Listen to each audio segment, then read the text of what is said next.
So I'm Philippa Oakley. I know it says Oakley Coaching on there. That's just how we run our Zoom. I'm Philippa Oakley alongside my wife Rhiannon. We run Oakley Coaching. So we deliver coaching and mentoring on communication skills to chiropractors, osteopaths, physiotherapists, podiatrists. We've got quite a wide range of people that we're working with. To talk a little bit about myself and kind of how I ended up where I am. I graduated from WEOC, so the Welsh Institute of Chiropractic, back in 2012, so almost a decade ago, which doesn't seem possible, but there we go. And I was very lucky when I came out into private practice. I was working for a group of clinics that had what's called an NHS AQP contract, so an any qualified provider contract. So I've got a really broad range of experience treating both private practice patients, but also NHS patients, which was fantastic. So really, really engaging. But in that, I found that some of the patients that I was working with NHS, with the NHS patients, they're quite a unique subset. They're very different in terms of their characteristics to private practice patients. And this is something that has actually been established in the research. They have different psychosocial variables on presentation and things like that.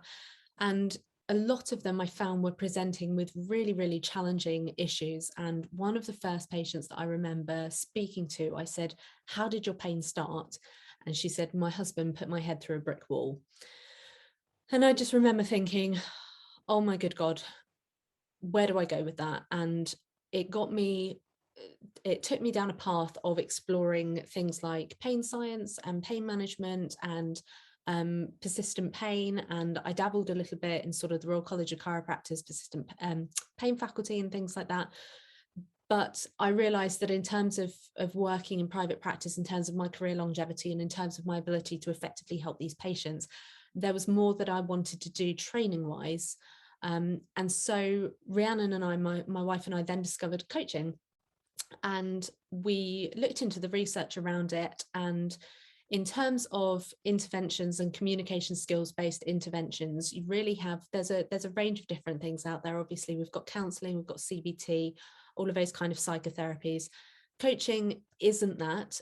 We don't deal with patients or people who have unresolved traumas. We're not dealing with sort of emotional challenges. We very much leave that up to the professionals who specialize in that. So we stay well within our professional remit.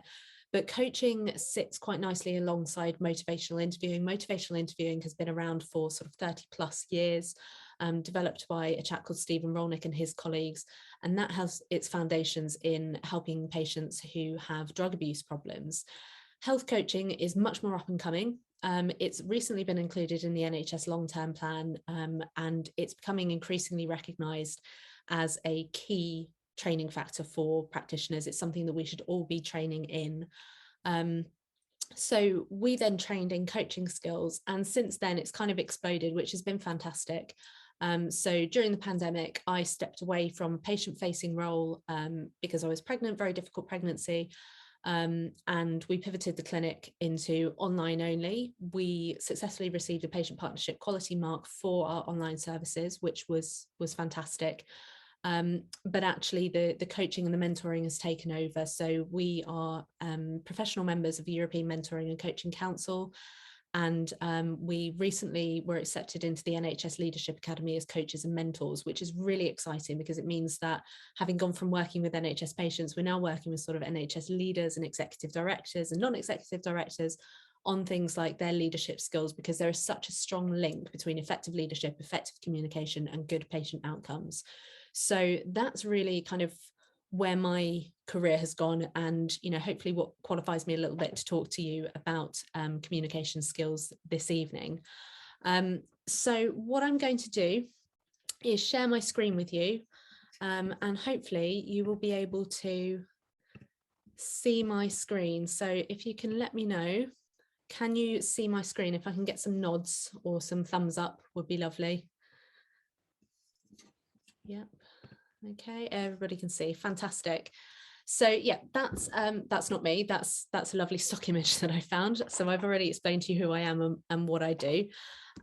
So what we're going to do now is go on to what is good communication. So I'm going to go straight into the talk. So good communication, there are a huge amount of ways that you can define what is good communication, but the general consensus would be that it's relaying precise, accurate, and relevant information. And that is kind of the stock definition of good communication.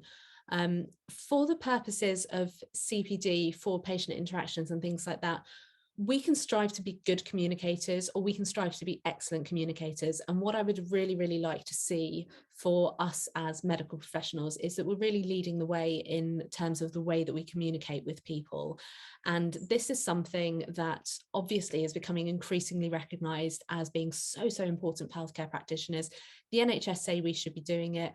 Now the GCC for us as chiropractors are saying that we need to be reflecting on our communication skills. So we can see just how important this is. But when I talk to people in private practice, or when I talk to people within the NHS and I say, do you consider yourself to be a good communicator? Everybody but everybody says, yes, I am. Because we'd all like to think that we communicate well, but there are always ways that we can improve what we're doing. There are always ways that we can refine and develop our skills. And the challenge is that we have a lot of things that we should be doing as practitioners in terms of communicating effectively that we'd like to think that we do, but actually the research says that we don't. So, for example, things like shared agenda setting, which I'm going to come on to later, the research says we should all be doing this, but actually only about 35-36% of us are. And my question would be, for those people who, say that they are doing it, are you doing it effectively? So great that you can consider yourself to be a good communicator. What I'm hoping to do tonight is to take you through a couple of the things that can help refine your communication skills with a focus on safe and effective communication and how that can impact your patient interactions. So a better definition, in my view, of what constitutes good communication is this. So what you can see on the screen. I'm not going to delve into the basics of good communication in terms of body language, rapport, not interrupting patients, maintaining eye contact, things like that, because we've got an assumed level of understanding here that we're all practitioners in private practice. So I'm not going to bore you with that. But for example, I have dyslexia, dyspraxia, dyscalculia. Rhiannon refers to me as Dory from Finding Nemo, in that my long-term memory is great, but my short-term memory is fairly shocking. So this is an example of where communication skills could come in really handy. Having very limited short-term working memory, particularly when it comes to verbal processing, means that in clinical practice, I have some real challenges, particularly when it comes to note-taking. When I first graduated, I would start writing notes while the patient was still in the room, and I found that I was physically turning my body away from the patient in order to write down the notes and in order to try and record the information that they were giving to me, because I was so worried that I was going to forget something. And actually, what I've found since learning more about communication is that communication, consent, asking permission, they go hand in hand. And it's tying into what we're talking about here about situational awareness, emotional engagement, and also reflection. So I went away and I kind of reflected on what I needed as a practitioner, how I could still communicate effectively, still build that rapport with the patients, but also do it in a way that meant that the patient encounter was safe and was effective. So making sure that I didn't miss anything that was explained to me during the appointment, but that I could still work in a way that was, aligned with my values and put the patient at the heart of what I do. So what I do now is simply say to the patient, look, I need to write down some notes while we're talking, and what I would like to do is to jot these down on my computer, because it's really important to me that I get an accurate record of what you've said to me today, and I really want to make sure that I understand what you're saying to me. So what I'd like to do is jot some notes down, and then we'll go through them afterwards to make sure that I've really understood what you've said to me. Is that okay? And that's just, it's one example of, me in practice. Perhaps it rings true for some of you, but it's a really nice way that we can use the situation and use awareness of our needs, the patient's needs, and facilitate good and effective communication without breaking rapport. And with seeking consent and with seeking patient permission. It is incredibly rare. I don't think I've ever had a patient who's turned around and said, no, that's not okay. But a way to facilitate effective communication is to ask permission first. So that's just something to be conscious of. Now, safe communication. This is something, obviously, with the GCC, they have said that we need to be focusing on safe and effective communication. When it comes to safe communication, there are 4 variables or 4 factors that go into what constitutes safe communication. So you can see them listed here. Again, I won't do death by PowerPoint and read them out to you, but to talk a little bit about them. So caring surroundings, the clinical environment, believe it or not, is a huge factor in terms of your safe communication.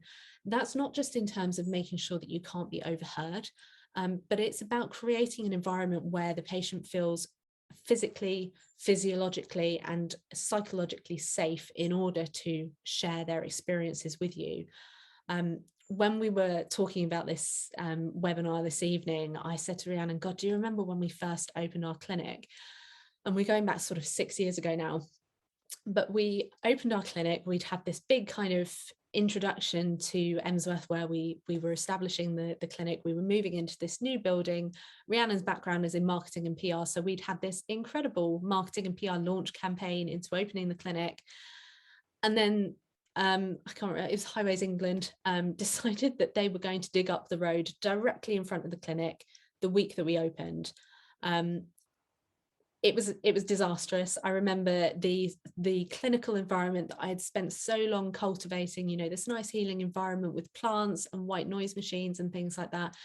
And they were drilling outside my treatment room window to the point that the walls were shaking, things were falling off the walls, you know, my spinal model was wobbling away in the corner. And I thought, this is not the kind of relaxing therapeutic environment that I had in mind.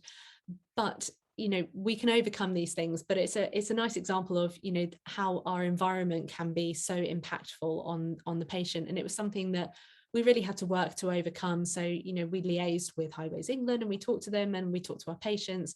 And as I said, we really worked to try and overcome that with other factors. So noise cancelling things on the door and stuff like that. So it's really important when you're thinking about how you communicate and communicate safely, put yourself in your patient's shoes in your clinic room. You know, can they hear what's happening in reception? Do you have your phone buzzing in the corner? Are you distracted by Facebook pinging up? Do you have an Apple Watch that is vibrating on your wrist? Things like that. It's a really nice idea to sit down as a patient, put yourself in the patient's shoes and say, what is it in this environment that makes me feel safe? Where is it that I feel most relaxed? Would I feel able to share information in this environment? What changes could I make that would help make this environment safe? Because when we talk about safety, it's not just physical safety, it's psychological safety, it's emotional safety. Those are the factors that we're talking about, and perhaps the factors that are most relevant when it comes to communication. So we've got other factors here, you know, accurate and appropriate information exchange, attitude and listening. Those are the things that are perhaps most familiar to you. Aligning and responding is an interesting one as well in terms of safe communication. If you have ever cracked a joke in clinic and it's fallen completely flat, it's perhaps something to be aware of, that I would suggest when we are trying to communicate safely with our patients and we're trying to build that relationship with our patients, that we align and respond and tune in to them. So take your lead from the patient. If the patient is cracking jokes, then absolutely, by all means, what's appropriate, you know, tune into what they're doing. But if you're cracking jokes and if you're making light of a situation, the patient's take home message might be that you're not somebody that they could trust with the information that they want to share with you. So these are factors that it's really important to think about. Really interesting, actually. I was talking to a head of one of the academic institutions recently, and they were talking about moving away from, when it comes to information exchange, moving away from reported findings as a checklist and using clinical models to convey information. And it was really interesting because I think when we think about communication as healthcare practitioners, we think, oh, in order to communicate safely and to gain informed consent, we have to be giving, you know, a full representation of the anatomy of what's going on in the area. We have to visually show to these patients what's going on. We have to go through the list of what the problem is, what the prognosis is, what the risks are from care, what the benefits are from care, and our expectations in terms of their outcomes. And actually, we can't teach anatomy in 15 minutes flat. And are we giving accurate and appropriate information in that time? So it really got me thinking about the way that we communicate as practitioners And are we communicating appropriately, or is it something that we should be looking to review? Should we be looking to refresh and revise the way that we give report of findings, with a focus on asking the patient what it is that they would like to know? And that will tie into that psychological safety. So instead of being met with a barrage of information about, facet joints and ligament sprains and muscles and inflammation, we could instead say, okay, so what is it that most concerns you about what's going on, and address the concerns that the patient has instead of following our own agenda. That's a simple way that we can help communicate and practice safe communication with our patients. God, it sounds like I was going to say practice safe sex then. Practice safe communication with our patients, and ensure that they feel reassured and that we have answered the concerns that they have. This is something that we see a lot with practitioners, is this use of jargon, is this use of technical language. We know that stems from, going back to when we had the doctor-patient relationship, to when it was, this hierarchical, I always struggle with that word, structure of the doctor disseminating information and giving information to the patient, whereas now it's very much best practice is that two-way stream of information. So the patient is actively involved in their care. So we don't have to lecture to them about anatomy and the pathology of what's going on in that area. We can put the person in front of us at the heart of what we're doing and communicate safely with them, get informed consent, but by addressing their concerns instead of what it is that we want to say. Part of the use of jargon as well is, of course, wanting to appear credible, wanting to appear knowledgeable.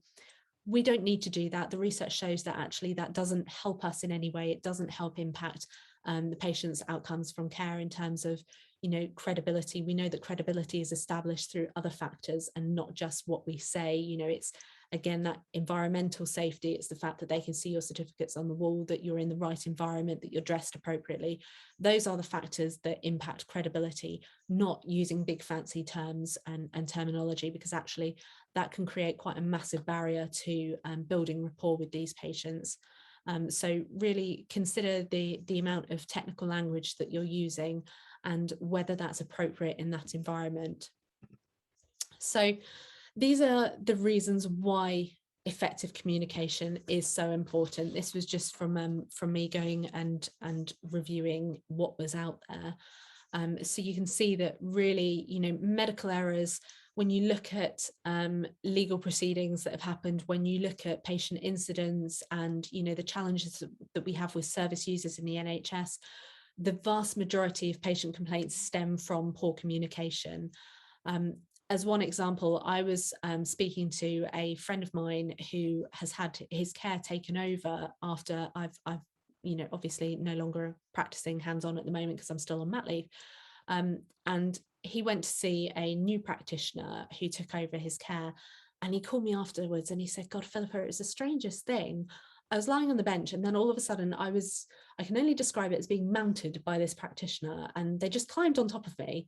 And I thought, it's really funny because, I know exactly what that practitioner was doing. They were positioning him for side posture to adjust his lumbar spine. But I think as practitioners, we can sometimes forget that we know what we're doing, but the patient doesn't know what we're doing. And we can forget the importance of explaining what it is that we're doing at every step of the way and at every appointment. It's great to gain consent at the initial intake, in your initial consultation. It's great to gain consent during your report of findings, but we need to make sure that we continue that theme of communication, of asking permission, of gaining consent at every appointment. And it was clearly an assumption that had been made on the part of the practitioner, who had assumed that because this chap had been treated before, that he would be familiar with what was happening. But actually, even though obviously I had treated him in side posture before, it was a different person, it was a different environment. There were many factors that were going on that were perhaps making him feel a little bit unsafe, a little bit unsure. And then there was this incident where, he described being mounted by the practitioner. And for me, it was just a really interesting example of how, these breakdowns in communication can happen simply because of misunderstandings. A simple thing of saying, so I'm just going to pop you on your side and then I'm going to position my body over you to do this little adjustment on your lower back. It's assumptions and miscommunications that can so often lead to these breakdowns in communication. And that's something that we really need to be conscious of. And I think, you know, in terms of what the GCC is saying and reflecting on our communication skills, I would hazard a guess, perhaps make an assumption of my own, that it's because they're considering patient safety, because that's what they do. And they're considering, you know, reducing the amount of complaints that practitioners get. And effective communication, I really can't stress it enough, communicating effectively with your patients is going to be the most effective way to reduce the likelihood of having complaints in your practice, but also improving outcomes from care, because you know, if you have this two-way flow of conversation between you and your patients, you're going to get some really excellent feedback about how to improve what you're doing, about, you know, issues that they've had, about concerns that they have, and you can really help to foster these really strong relationships. This is perhaps more of an issue for GPs, for example, who are often working with patients over a really long period of time, you know, decades in some cases. With NHS patients, it's not quite as simple for them to simply drop out of care with one practitioner. But in private practice, certainly we see these breakdowns in communications kind of revealing themselves in terms of patients who don't come back into the clinic. So when we're working with a coachee who's saying, I'm having problems with patients not returning from care, it's invariably because there's a breakdown in communications happening somewhere along the way. And that patient is left feeling not reassured, not listened to, not heard, versus something fundamentally wrong with the treatment that you've provided. So that's just something to consider. It's not particularly relevant to tonight's talk, but it's important to think about in the context of your clinics. So what could go wrong from communications? A couple of people have said, oh, maybe you were a fly on the wall at the GCC meetings, because we did launch our communications course back in August, and then obviously this happened with the GCCs. We weren't. It was simply predicting trends in healthcare. You know, as I said at the beginning of this, we've recognised that communication skills are really becoming increasingly more prominent in terms of the training that we need to be undertaking as practitioners. And this is why, so complaints and misdiagnosis. So there are several pathways, 7 pathways, in fact, through which communication can lead to better health and better outcomes from care. So what I would say in this situation, think about if you've ever given a report of findings to a patient, and you've talked to them, and you've said, you've reassured them, and you said, look, there's nothing to worry about, it's X, Y, and Z, so this is what we're going to do. And the patient has turned around to you and they've said, God, I feel so much better already, even when you haven't physically laid your hands on the patient, aside from perhaps an examination. Now, there was a lovely study that was released recently that showed that actually our examination can help reduce pain and can help impact outcomes from care. But actually, it's a lovely way of indicating how our communication can have an impact on patients and reassure them and lead to better health. So, you know, for example, greater patient knowledge and understanding. I have a friend who works almost exclusively with CrossFitters, and she's recently finished our course, and she texted me a couple of days ago and said, I've just realized why I like working with CrossFitters so much. It's because they have really high patient activation. So they are really engaged in their care. They're really motivated. They want to understand. They want to know what it is that they can do to get better. And she recognized that working with this demographic was really great because they were so motivated to take an active role in their own healthcare. And that's because effective communication with this group, so sharing information, that two-way flow of knowledge, patient activation, patient empowerment, leads to better health. This is why communication skills are so important, because when we communicate effectively, we can help increase patients' motivation to recover, to play an active role in their own healthcare. So instead of that fix me mentality that can be so challenging, we have patients who are coming in and going, what can I do? And that's something that we need to recognize as practitioners. We need to recognize that actually patients are able to contribute to their own health. They have a role to play. And increasingly, instead of us being looked at to provide the solutions and to fix patients, we are being looked at simply as facilitators. We're simply there to provide them with the options, talk to them about what it is that would work, that could help them, and then support them in making their own choice. And that can be really challenging. It's a lot more difficult in many ways than simply going, we need to do X, so I'm going to deliver this treatment to you, you're going to passively receive this treatment. Instead, we need to go, well, here are the options that are available to you. Which one feels right to you at the moment? That can be a bit of a foreign concept. Certainly, for some, it can be really challenging because it's quite a dramatic detour from how they might be used to practicing. But it's all about patient agency, patient empowerment, and patient motivation. And we know that those patients who are activated, who are motivated, who are engaged in their healthcare, they have better health outcomes. And communication can really help to facilitate that. So I wanted to give you a tool today of something that you could go away with, that you could use in clinic tomorrow. Now, increasingly, when we talk to people and we say, what challenges are you having in practice? Communication with other practitioners and communication with allied healthcare professionals is a big one. So Rhiannon and I were talking and saying, well, what tool could we give you that would be really, really useful? And the SBAR tool came up. This is something that was originally developed by the US Navy as a handoff thing to reduce incidents and things like that. But it's actually been recognised as the gold standard for handoffs, and it's used increasingly in large healthcare facilities such as hospitals. So the SBAR tool stands for Situation Background Assessment and Recommendation. And what I've done here on the right-hand side is I've given you an example of how the SBAR tool can be used to really quickly disseminate the key aspects of the patient's case. This is really, really important when we're talking about safe and effective communication, because it's not just safe and effective communication when you're in the room with the patient, it's management of that patient throughout their time with you. So in this case, we're talking about a 36-year-old female, and as you can see, patient with a history of relapsing remittent MS. And so you could use this SBAR tool either on a phone call to their primary care practitioner or in a letter. It's a really useful way of very quickly recording the pertinent information. So tying into what I was talking about earlier in terms of accurate and appropriate information. So it's not just giving accurate and appropriate information to the patient, but accurate and appropriate information to other medical practitioners as well.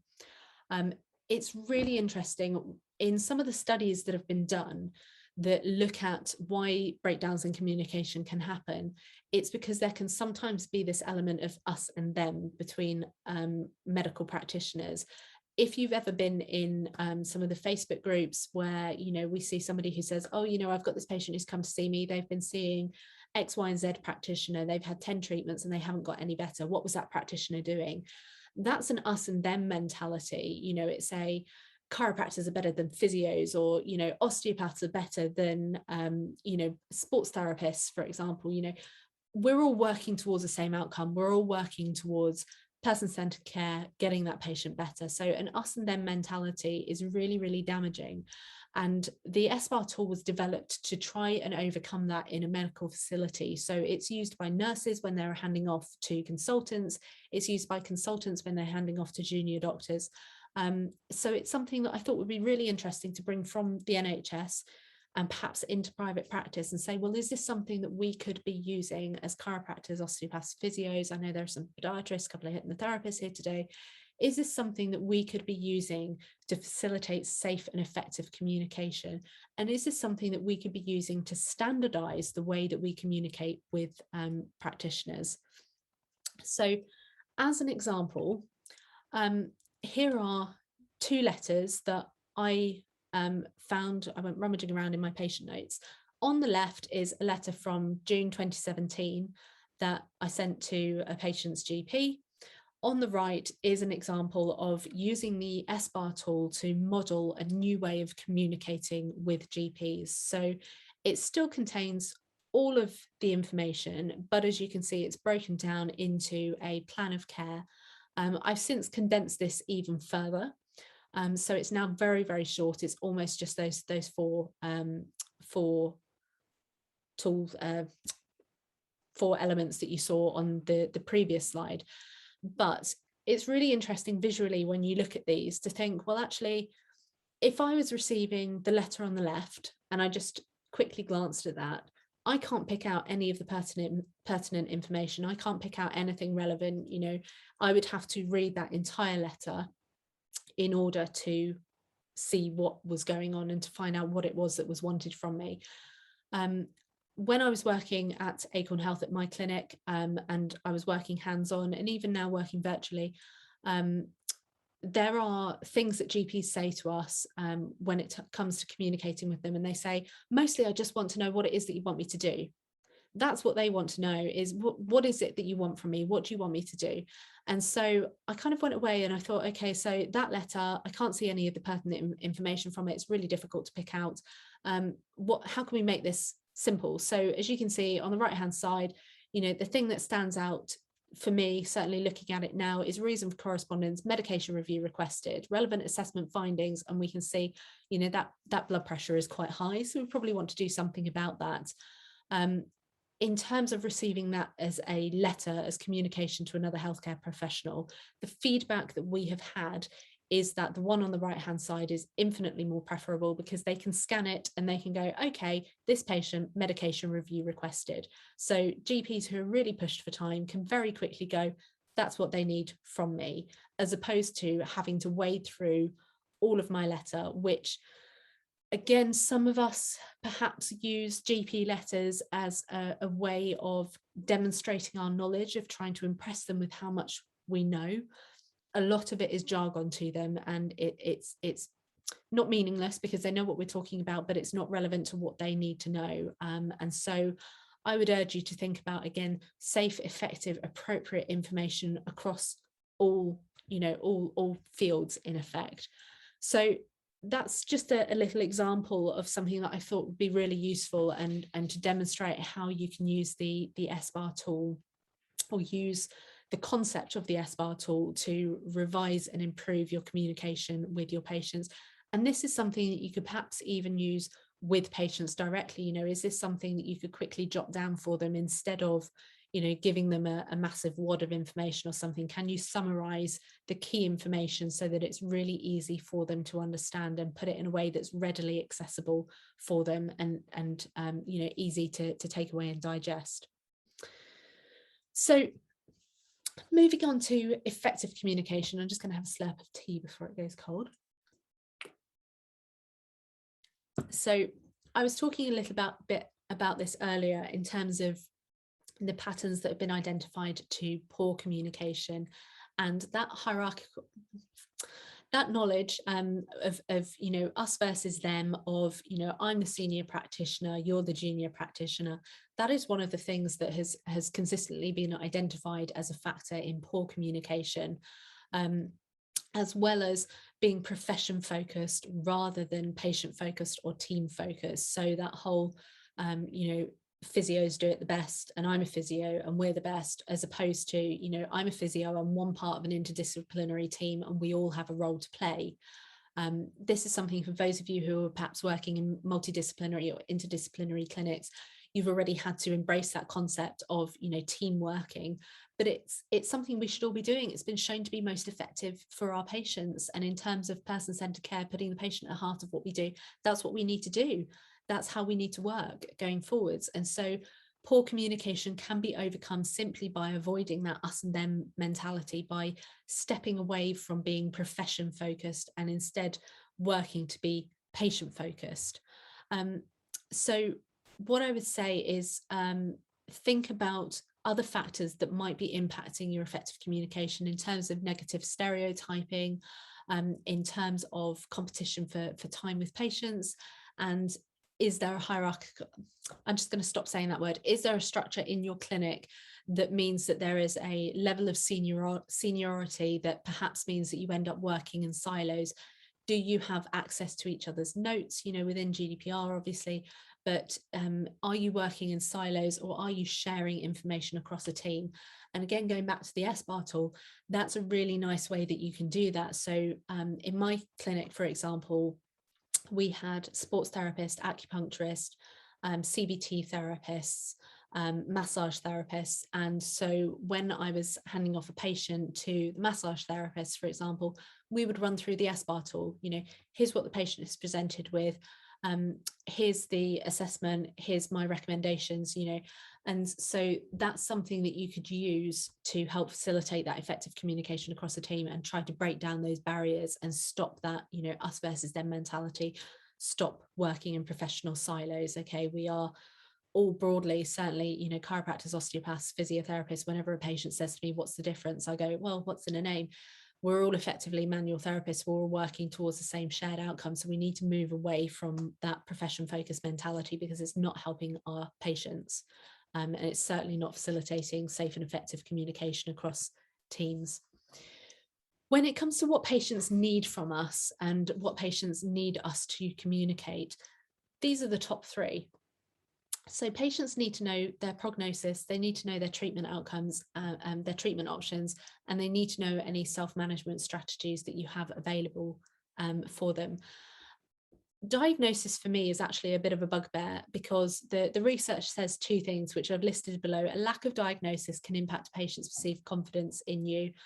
So they might go away thinking, well, that practitioner didn't actually give me a diagnosis. They didn't actually diagnose me with X condition.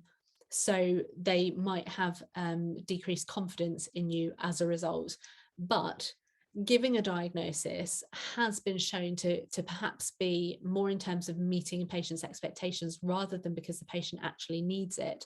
So in the same way as GPs have this battle of patients come in and they're expecting to be given a treatment or an intervention, certainly with lower back pain, we know that when patients present to a GP, they're still expecting to receive an X-ray.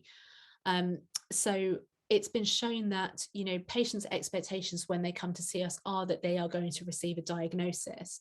But actually, when we look at the Lancet reports for low back pain that were released, they show that we are over medicalizing lower back pain, and we're over diagnosing, and that in itself has its own problems. And it leads to what's called diagnosis creep. And you will have seen this in practice, whether you're familiar with the term. It's a patient who went to see a massage therapist, and the massage therapist said, oh, I think you've got this. I'm going to recommend that you go and see a sports therapist. And then they go and see the sports therapist, and the sports therapist says, massage therapist, what do they know? I think you've got X. And then they say, well, I'm going to recommend that you go and see this person. And then they go and see the next person, and that person says, massage therapist, sports therapist, what do they know? You've got X. And the diagnosis gets more and more complicated. We're not working in a team with the other practitioners, so we're not supporting the fact that we're all working towards the same shared objective. We've got that us versus them mentality creeping in, and the diagnosis is getting increasingly more complicated. And that's what diagnosis creep is the diagnosis is becoming over medicalized and basically overdone. And the challenge with that is that it doesn't reassure patients. It has a negative impact on their outcomes from care. And it certainly doesn't help them get better. It can lead to, this increasing burden of long-term conditions of patients who then become so concerned about, being active, about, exercising, about self-management, that, we have these long-term, these chronic and persistent pain patients. We know that reassurance in itself isn't helpful as to monitor as an outcome from care. So in terms of, assessing it at initial intake and assessing it afterwards for a patient reported outcomes, we know that reassurance isn't particularly helpful there. But it is helpful for us to look at in terms of, if the patient isn't reassured, is there something that's happened in our communication that has impacted that? And is there something that we need to change? And certainly over medicalization, over diagnosis is impacting on patients' reassurance levels.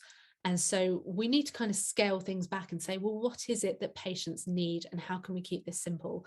And it's prognosis, it's treatment options, and it's self-management strategies. And it's really important to bear in mind as well, to keep hammering this home, but treatment options extend beyond what we can provide. So as a chiropractor, I can provide acupuncture, soft tissue work, spinal manipulative therapy, exercise advice, reassurance, but there might be other treatment options that are also beneficial for that patient. So shockwave, for example, I'm not trained in that, but there might be somebody else within my team who is. So we need to extend beyond what I can do as a practitioner, and instead go, well, what's best for this patient, and what does this patient need, and who can offer that, and work more collaboratively.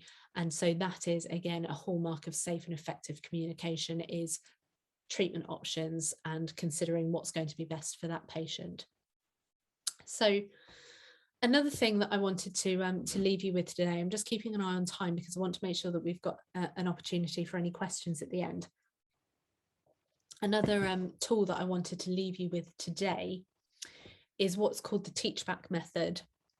This is something you might be familiar with, but it's a brilliant, brilliant way of checking whether we have communicated effectively. And I see a lot when I'm shadowing practitioners, or when I'm talking to practitioners about things that are going wrong for them.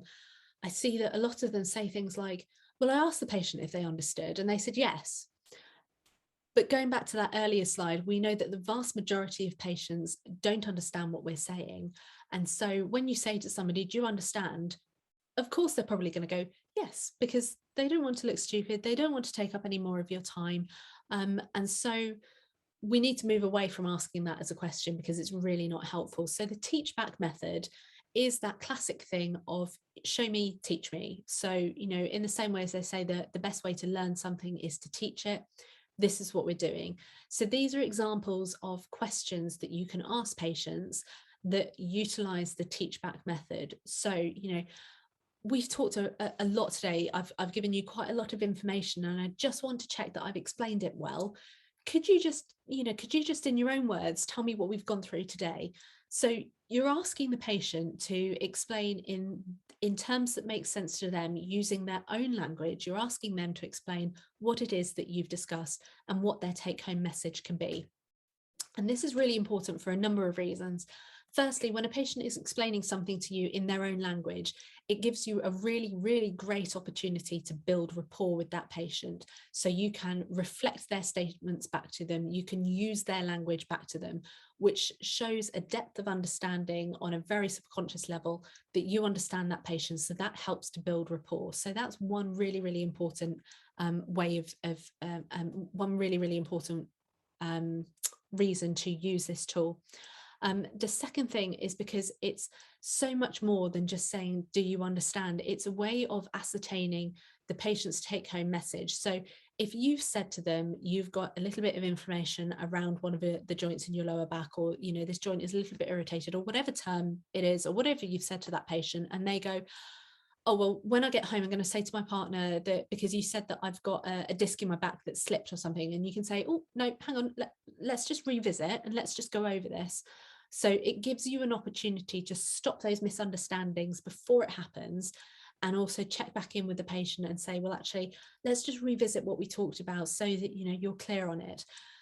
As a practitioner, the teach back method is much more important as well, because it gives us an opportunity to see whether we have communicated effectively with that patient. Because if we've said one thing and their take home message is something completely different, we haven't communicated effectively. So that is a little flag that can ping up for you. If you consistently check back in with your patients and you're using the teach back method, and each time they are saying something that is completely different to the message that you conveyed, need to revisit your communication skills and revisit the way that you're communicating with these patients, because it's a hallmark of that patient not understanding.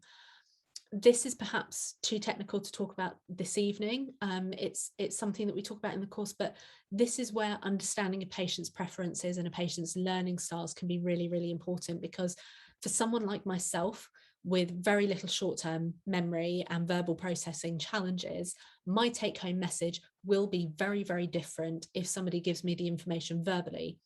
If somebody gives me information that's written, I will be able to read that, understand it, and reflect it back to them. So I'm much better when I'm given written information.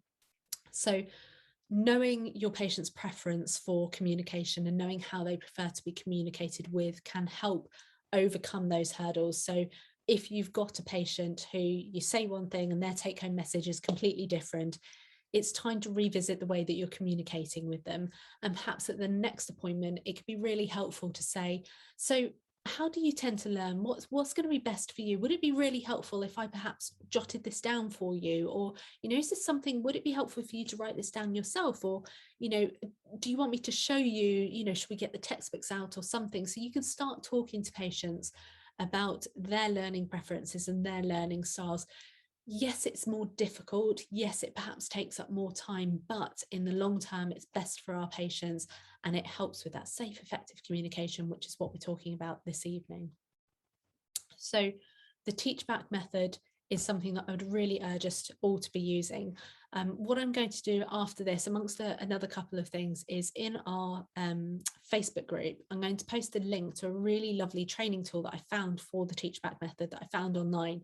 That's really, really nice, because it takes you through why the teach back method is important, the research behind it, and teaches you basically how to use it. So I'm going to post a link to that in the group. So if you're not in the group, Rhiannon, I'm hoping that you're there and not up with the baby, but perhaps we can post a link to the Facebook group in the chat, please. She says, hopefully.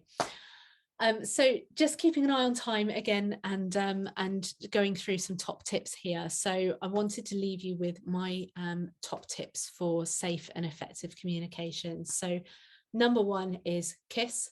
Keep it simple, stupid. We don't want to overcomplicate things. We want to keep our communication as simple and as straightforward as possible. This ties into the second point: clear is kind, unclear is unkind. And to go on to the third point, storytelling. Storytelling is one of the best ways to convey a message and to convey information. And I'm actually going to use a story here to explain to you why clear is kind and unclear is unkind. I had a lady who came to see me in clinic, and she had a vast range of health concerns. She was walking with a crutch. She was really, really anxious, really concerned that she was going to wind up in a wheelchair and become a burden to her family. And I made the mistake of going too coachy with her, which we can all do. We can all, get a bit caught up in our own brains from time to time, and nobody's perfect. And in amongst talking to this lady, I said, "Oh, it sounds like you've got some really negative thoughts going on around this. This would be really interesting to explore later down the line." And I thought nothing of it. And then a couple of days later, I got an email from this patient saying, "I want to come in and talk to you about some of the things that were raised in the last appointment," which of course is oh my God, what have I said? So set up an appointment with this patient, and she came in and she produced a piece of paper, which is never a particularly good sign when a patient has got a list of points that they want to address with you. And she said, "Number one, you accused me of being a negative person." And I sat there thinking, God, did I? And I thought back and I reflected on my learning, and I reflected on what I'd written in the notes.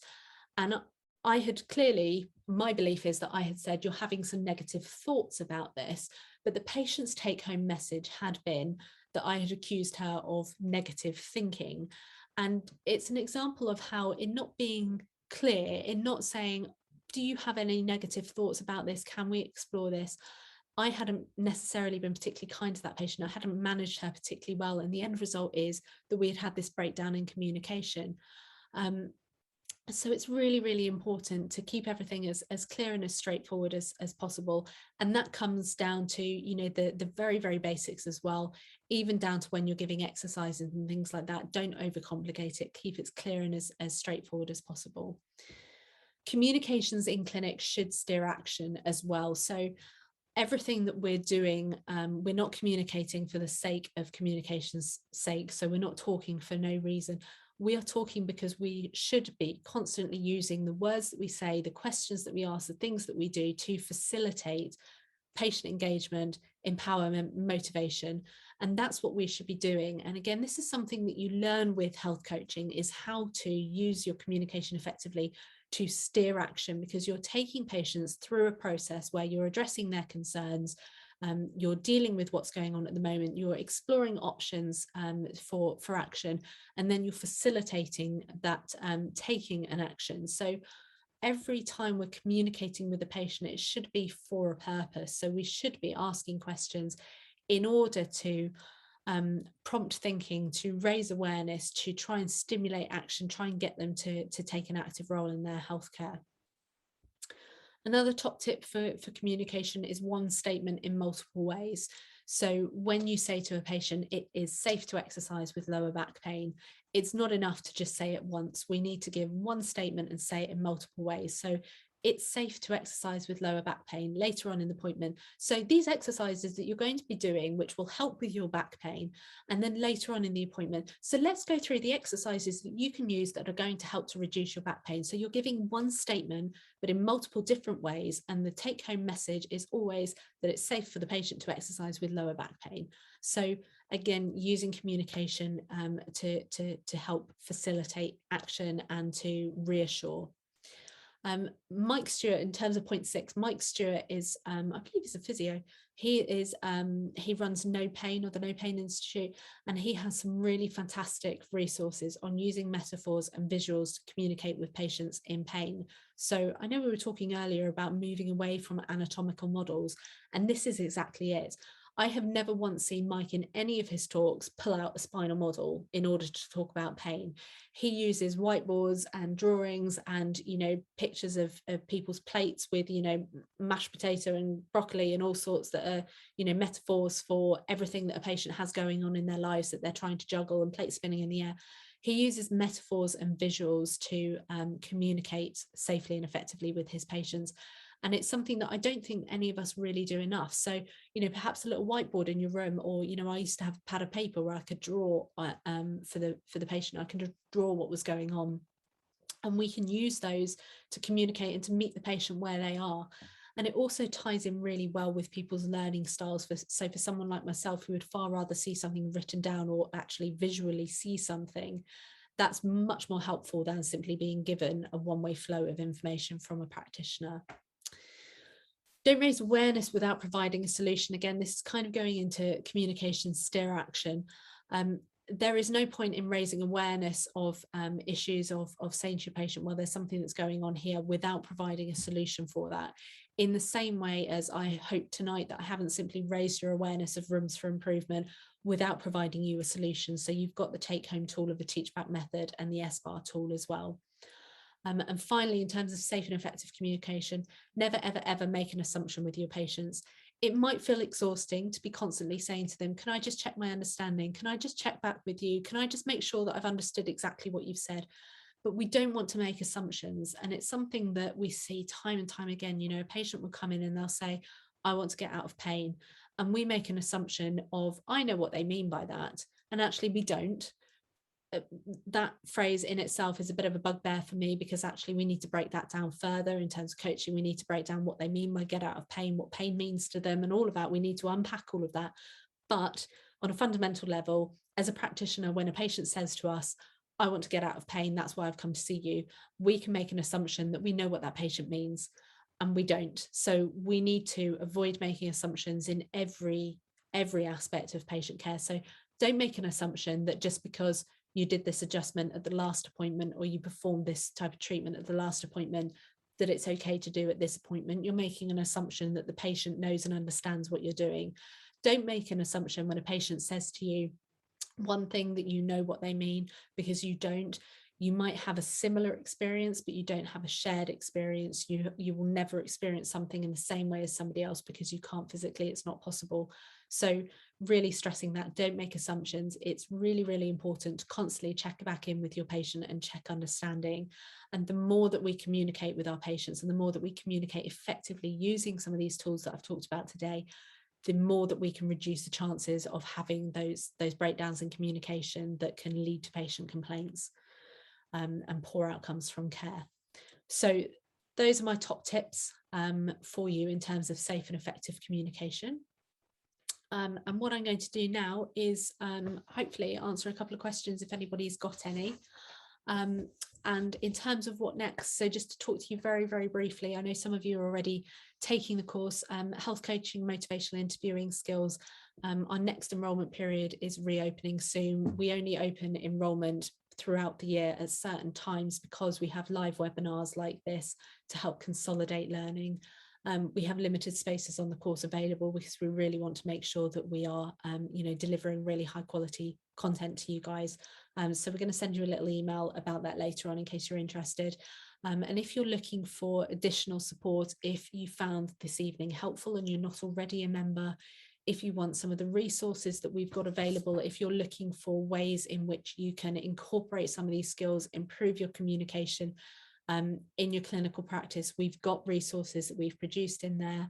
Rhiannon and I are in that group every single day. So please use the group, use it as a resource. If you've got concerns, if you've got challenges, that's what the group is there for. We've got a really nice group of people in there who are all, all like-minded people, which is really, really lovely.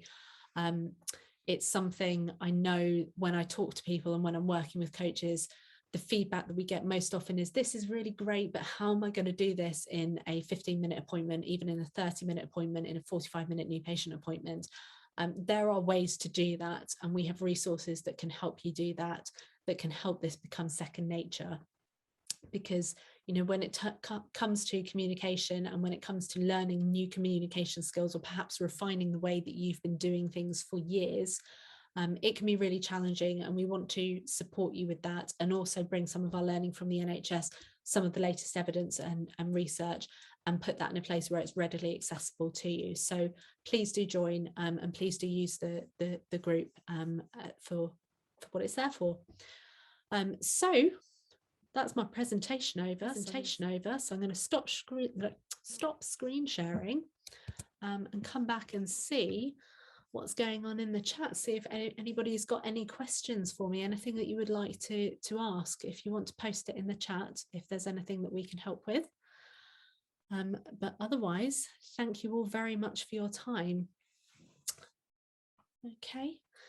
Yeah, lovely. Thanks, Ben. Nice and concise talk this evening. A lot of obvious points. Nice to have a usage explained and contextualized. That's the thing. A lot of these communication skills are things that we're already doing, but in terms of formalizing your understanding of what you're doing and why, it can be really, really helpful to understand what it is that you're doing and actually why you've fallen into that habit. And it can be a good habit that you've fallen into, but understanding why you're doing that and the impact on the patient can really, really help in terms of developing your use of those skills. So yeah, really, really fantastic.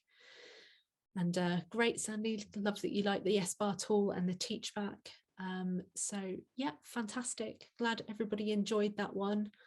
And lovely. So I hope to see you all in the Facebook group soon.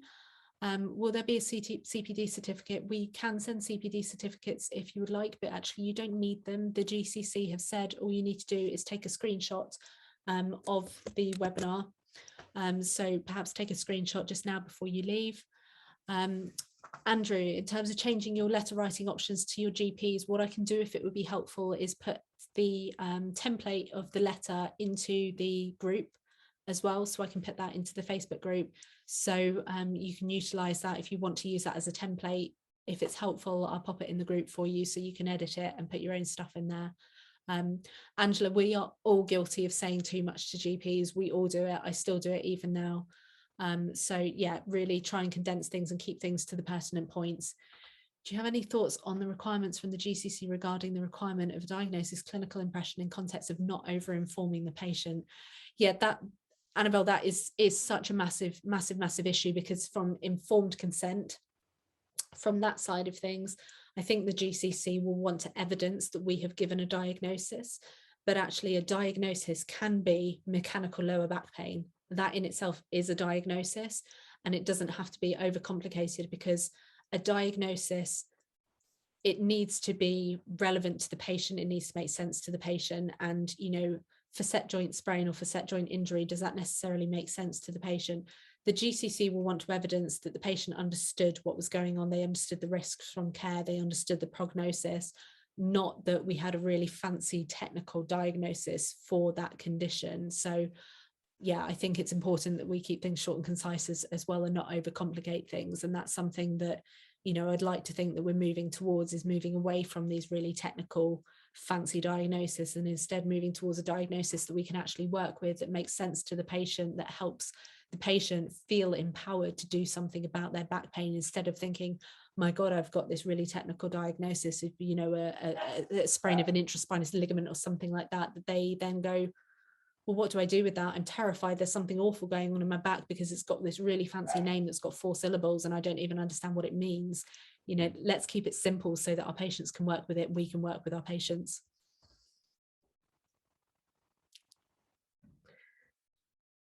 Okay, fab. Thank you. Thank you. Brilliant. Well, as Rhiannon said, we're going to send out the recording of the live webinar. That will be on the group as well. It will also be on our YouTube account. So if you ever want to revisit this and revisit stuff about the SBAR tool of the Teachback method, and I will share the GP letter, the Teachback tool and resource in the Facebook group later on this evening. So keep an eye out for that. But otherwise, thank you guys for giving up your Tuesday evening to come and spend some time with me and talk about communications. I know it's not the most exciting or the sexiest of topics, but it's something that I feel really, really passionate about. And, you know, hopefully you can see why, and you can see why it's so important, and why, you know, we're just really, really keen to support practitioners in improving their communication, because we want to help the people who are helping the people. That's what we're doing. And we want to support you guys in any way possible. So thank you all for your time this evening, and we will speak to you very soon.